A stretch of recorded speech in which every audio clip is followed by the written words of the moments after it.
You are just surrounded by darkness. Why do you do it? Welcome to Watch Mojo, and today we're counting down our picks for the extremely disturbing, upsetting, or difficult to watch cases on Criminal Minds. We will not be considering any spin-offs, and there will be spoilers, so here's your warning. Did it need to end that way? Could something have been done to prevent the tragedy in the first place? Number 20. Innocent execution. The BAU team is sent to question a serial killer couple, Jacob and Sarah Jean, before their execution to see if there are any more victims. Are there more bodies? If I told you that, what would I have left for myself? While Jacob had killed many women, Sarah Jean only confessed to killing their son Riley. Elle and Morgan are sent to the couple's home where they come across a letter from Sarah Jean stating her innocence. Gideon comes to believe that she didn't kill her son, but she resists any attempt to prove he is alive. I only have a few hours left. I'm respectfully asking you to leave. She wants Riley to be free of Jacob's evil legacy, even if it means being executed for a crime she didn't commit. Number 19. The Devil. Several women are found dead in ritualistic killings linked to satanic worship. The unsub is James Heathridge, who not only drowns his victims in a horrifying manner, but does so believing it's his mission to kill the wives of the devil. Sorry, but we have to find the last of the devil's wives. There's never gonna be a last one, is there? This'll go on forever and ever. He gets visions from his mother, whose legacy he's carrying on. James is led to believe by his mother that his sister Laura might be a bride of the devil. So he's about to sacrifice her, but the BAU team arrives just in time to stop him. The episode ends with Satan showing up and demanding that Laura leaves with him. I've waited so long for you, Laura. It's time to come with me now. Is it real or just in her head? It's unsettling either way. Number 18. The Stalker. It's a day off from dealing with crimes, investigations, and unsubs, or so you might think. Garcia holds a hacking workshop, but one of the participants, Elizabeth, comes to her seeking help in dealing with a stalker. Who are you hiding from? I have a, stalker, but it's all online, so it's probably fine, right? Maybe.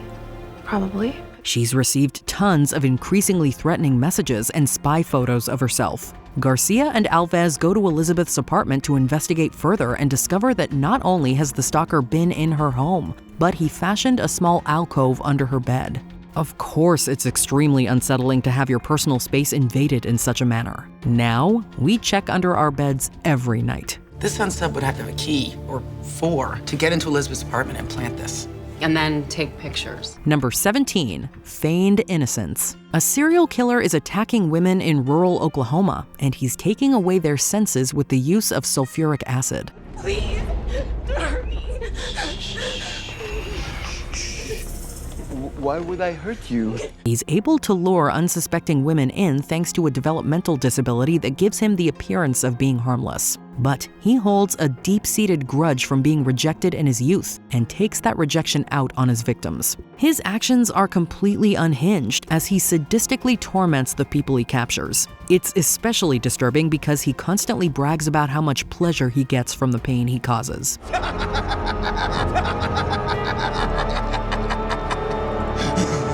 Number 16. Evil legacy. The BAU comes across women being targeted in Fredericksburg, Virginia. They quickly make a connection to a similar series of attacks in the 80s.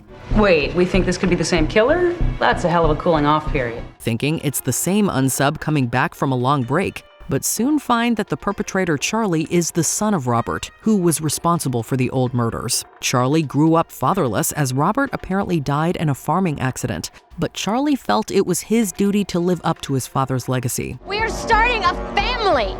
I never wanted that. You are a liar!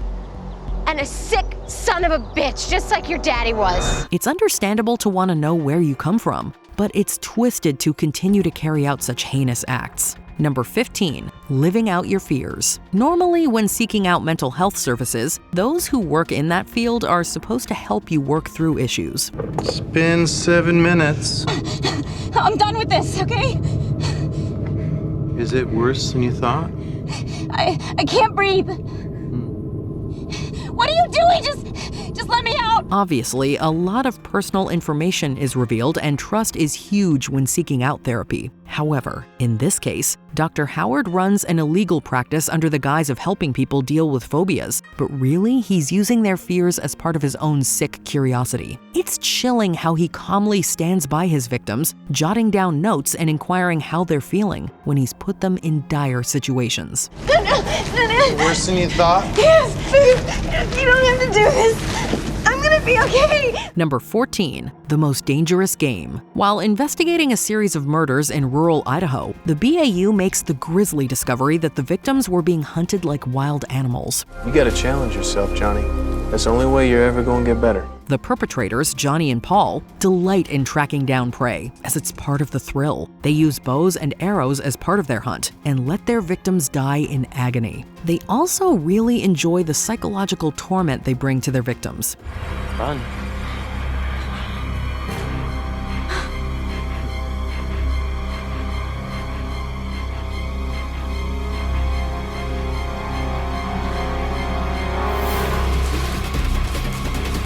It's scary that they could lack any humanity or compassion, as they seem to be motivated purely for sport. Number 13, Deadly Skincare. Emma Kerrigan begins abducting men because she's deluded into thinking that their bodies can cure her of a skin disease.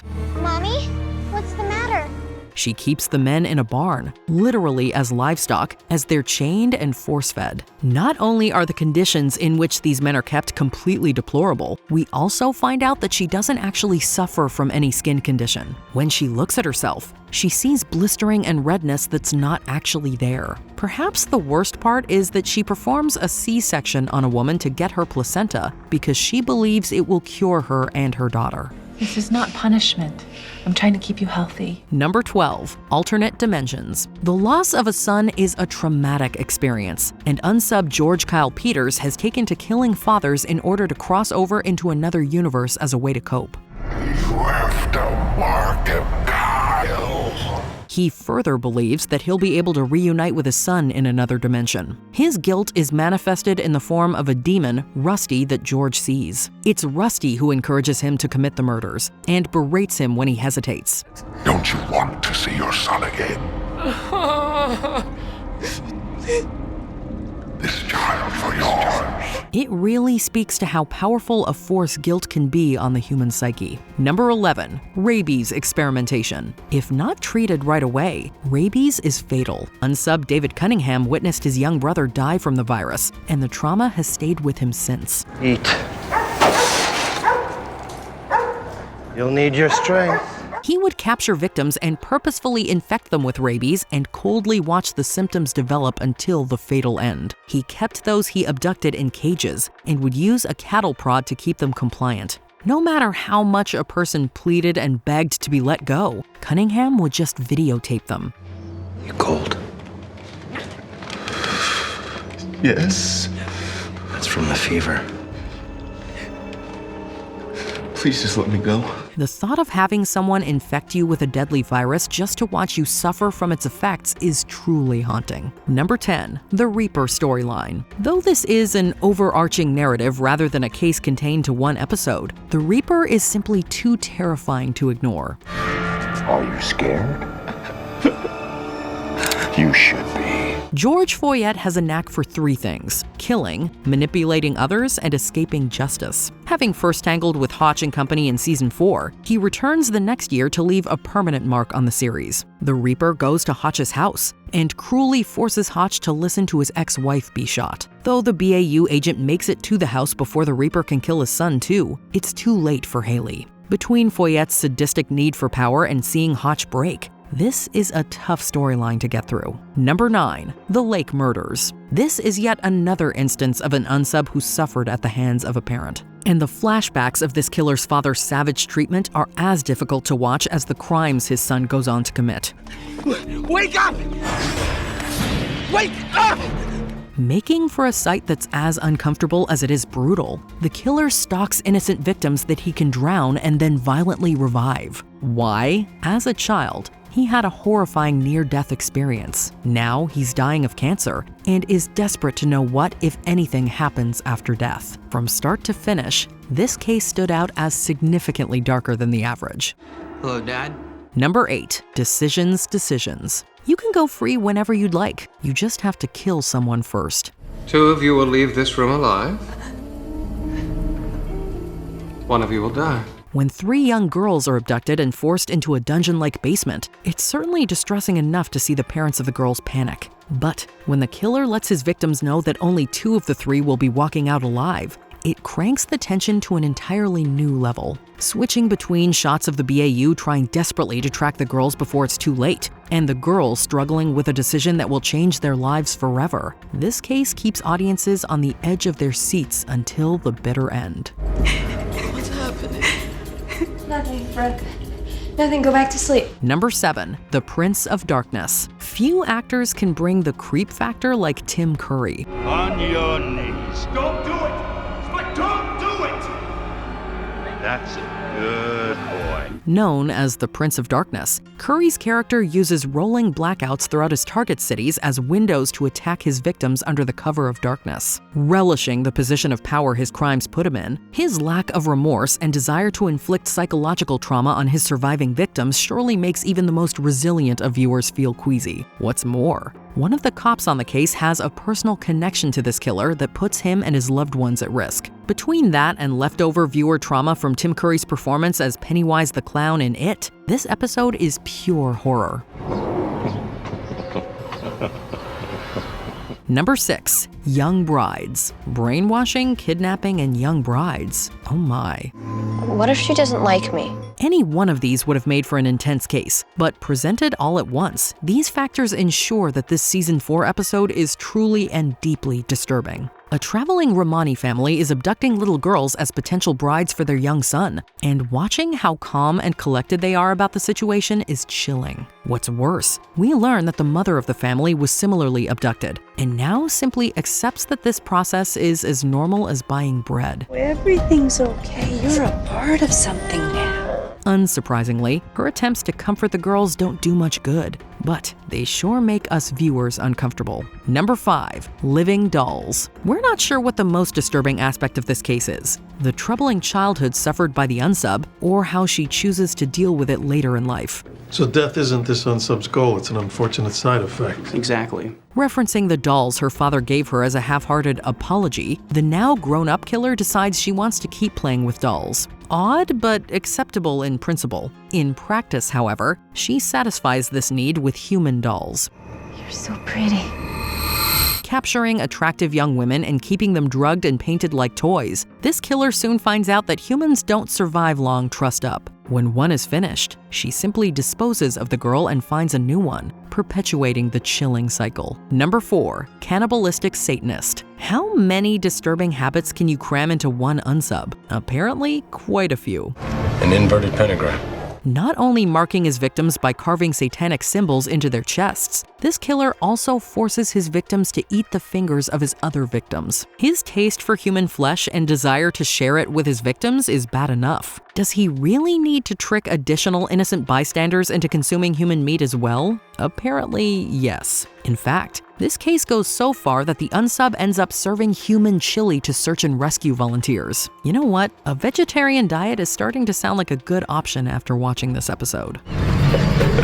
Number 3. The Puppet Master. Some are born monsters. Others become monsters. Please just let me go. How can I let you go? We haven't even started. After suffering serious brain damage, the killer in this case reverts back to a childlike mind with the goal of recreating his father's murder. But this time, puppets save the day. Obsessed with finding the perfect puppets for his show, he abducts and murders multiple actors before settling on the right pair. With dislocation scenes horrific enough to make viewers cover their eyes, the unsub's delusion and determination to see his performance through is as disturbing as his methods. So he's a psychopath who thinks he's a kid again and wants to avenge his father's death. Number 2. Scientific Experimentation. A case too twisted to be solved in only one episode, This two-part story was inspired by the real-life serial killer Robert Pickton.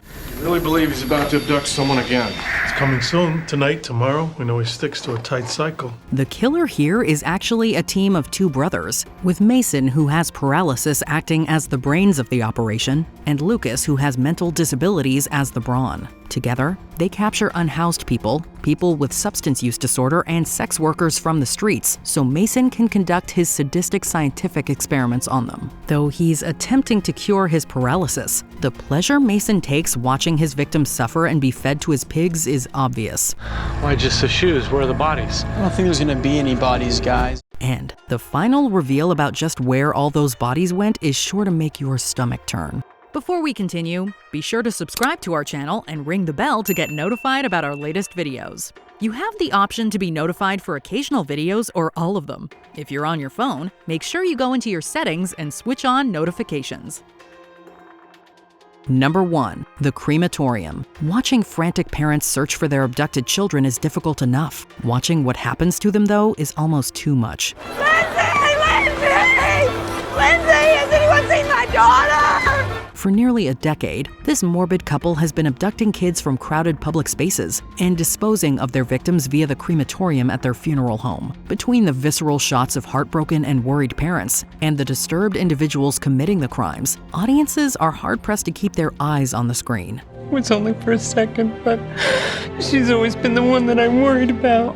You can't blame yourself. The heartbreaking finale of this episode taps into the viewer's sense of empathy and undoubtedly leaves everyone feeling a little emptier after the TV is turned off. Which Criminal Minds cases do you find most disturbing? Let us know in the comments below. It's bad, right? Yeah, it's bad. Did you enjoy this video? Check out these other clips from WatchMojo, and be sure to subscribe and ring the bell to be notified about our latest videos.